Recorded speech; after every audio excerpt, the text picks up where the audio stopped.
Welcome back to Inside the Swing. It is the final day of swing positions. I'm so excited. As we finish up this series, we want to get into more things like drivers, wedges, all kinds of different things that we're going to continue to shoot videos on.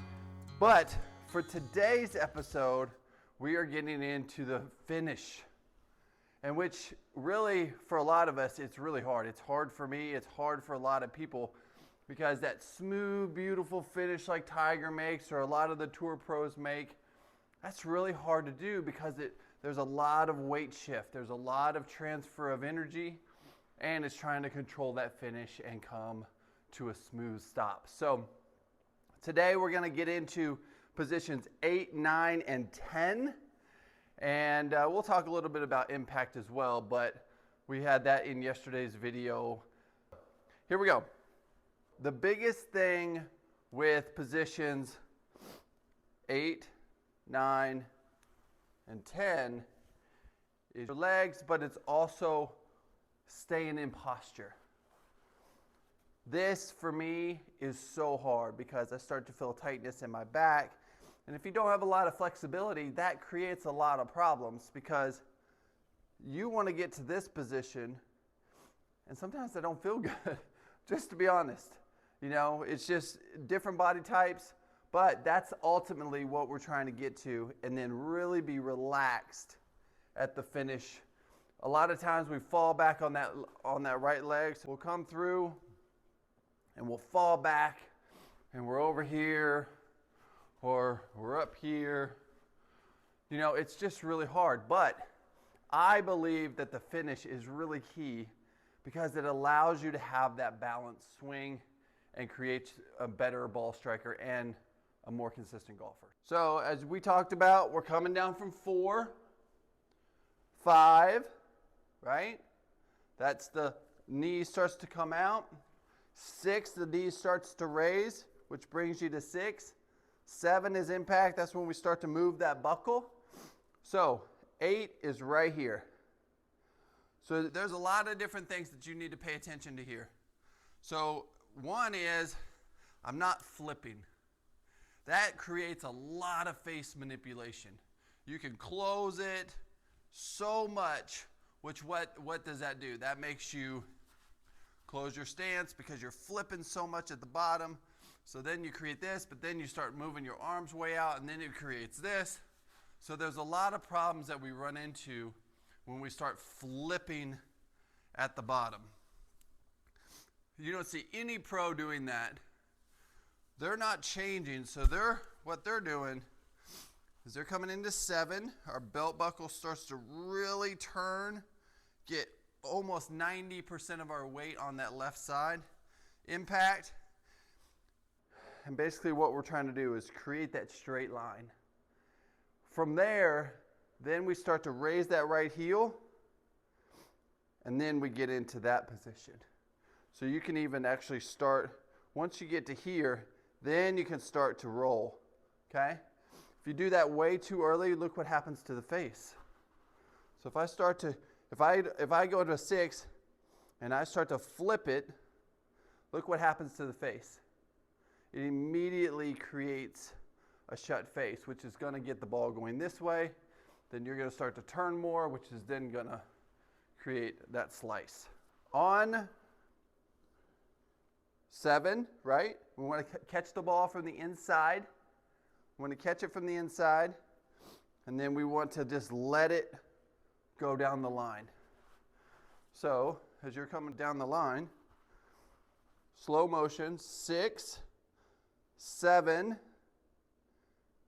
8. So what happens? It goes just inside that line. Then 9. So now that's basically equal. But see, most of my weight is on my left side. And then it's into the finish in 10. But what we want to make sure is that we keep those legs relaxed. Because we want 9. We still want to cover the ball in 9. We don't want to raise up until we get to 10, and then our body is relaxed. That's what we're trying to look for. So is if I just take little half swings, right? So all I'm working on is getting to that straight line. So, okay? So you can really use club path here. So club path, face angle was open, but you can really tell, just doing little half swings, what that feeling wants it to be. Okay? So what we need to make sure that we don't do is this. Bring that elbow in. We want to keep that arm straight, then slight bend into 9, and then finish into 10 is what we want to do. As we continue to move forward, speed it up a little bit. So expect that. So if you're doing a straight line, so if we're doing getting that arms in 8, position 8, straight, it's going to require you to move that belt buckle and get into that hip. Get into that finish. So your heel, feel like a lot of that weight's into your glute. Because what happens is if you don't do that, then you're going to push the ball a lot. And just really work on that. And it's okay if you have that recoil.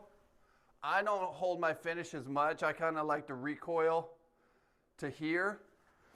But I find that I have a little bit more consistency when I try to be smooth at the finish and hold that finish.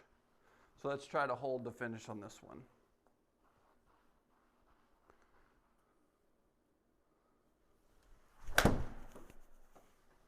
So a little bit weight back on my right side.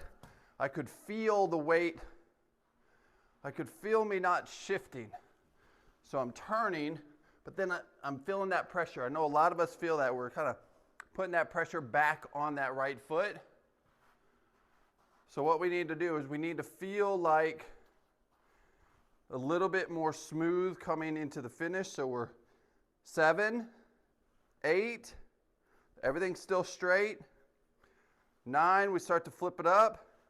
And then 10, finish. So what I like to do is make sure I feel that move, because then I know I cannot fall back, okay?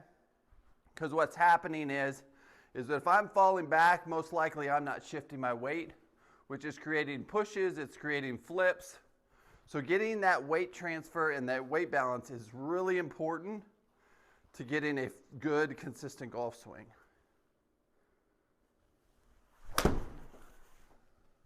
Okay, better. Still a little late on my swing. My path is really good.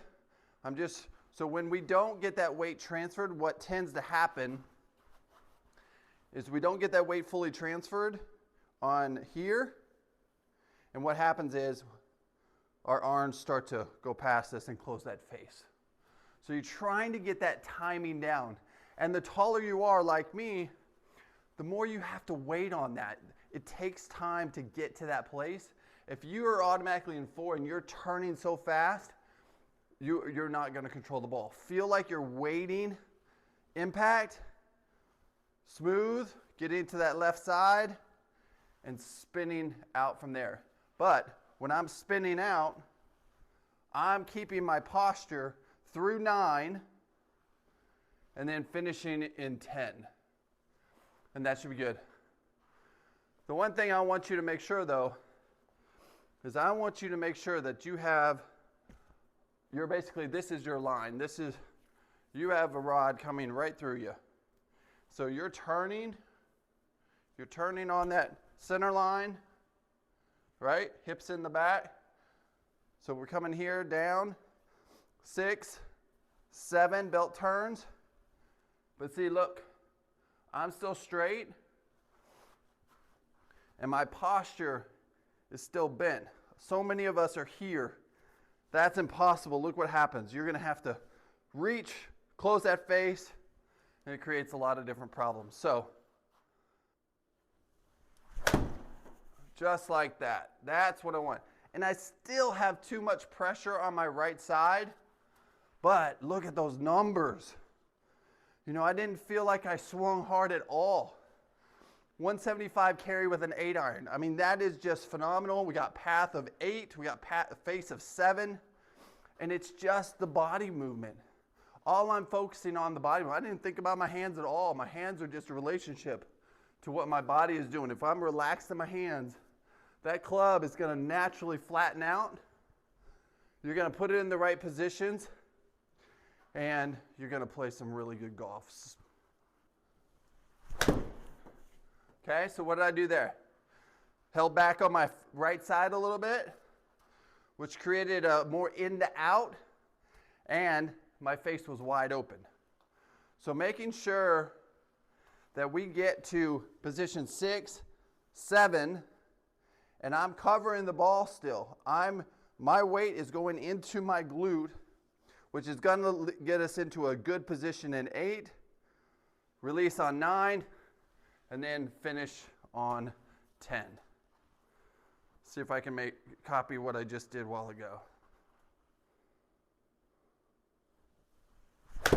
Oh, just like that. Beautiful. That's what you want. And that's what you can accomplish when you're not just out there endlessly hitting balls.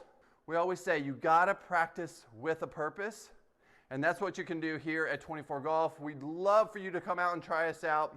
Let's start playing some great golf in 2025. So thank you again for all your support. We are growing as a YouTube channel. Make sure you subscribe and like. This is Inside the Swing. I'm Jeremy Lee. We'll see you on the tee.